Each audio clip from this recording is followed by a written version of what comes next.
A land of poets and playwrights, Ireland has some of the most captivating tales of mystery and the macabre in the world. Lonely banshees howl in the night to warn of an early death. Children are snatched and replaced by wild-eyed changelings, and the ghosts of mournful maidens walk through cold castle grounds. Here are some of our favorite ghost stories in all of Ireland.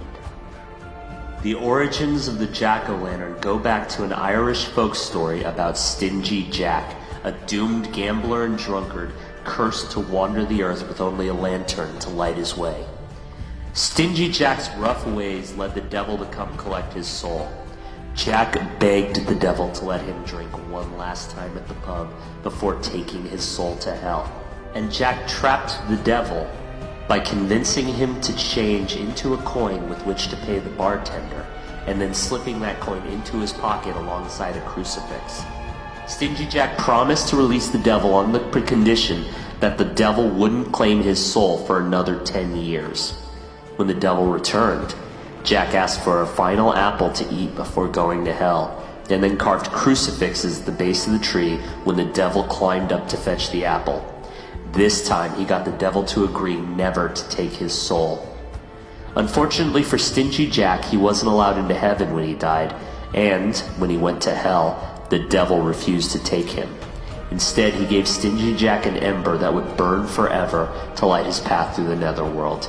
Jack placed it in a carved turnip, and the first jack-o'-lantern was born.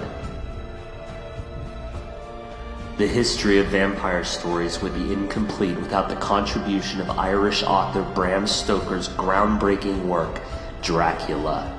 Many people believe Stoker's inspiration only came from the Transylvanian warlord Vlad the Impaler, but scholars have suggested that he may also have been inspired by Abhartag, the Vampire of Derry.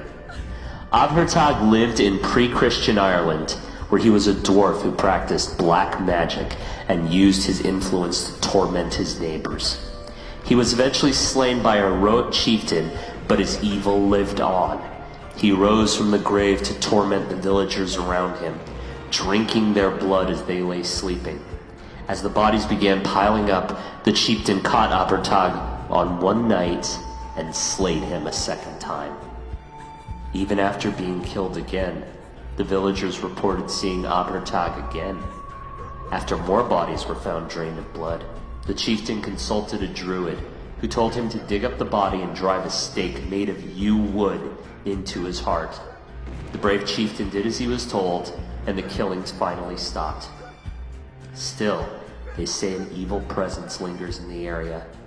The yew stake grew into a large, dark tree and has appeared in the nightmares of the locals ever since. The world is full of haunted castles where the spirits of decapitated noblemen, weeping widows, and drowned children walk forever through the halls. But Malahide Castle has a most unusual ghost, the spirit of a murdered jester.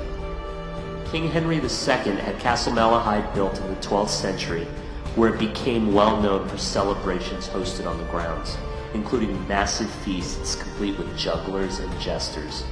Supposedly there was a handsome jester named Puck who fell in love with a woman being held prisoner in the castle dungeons.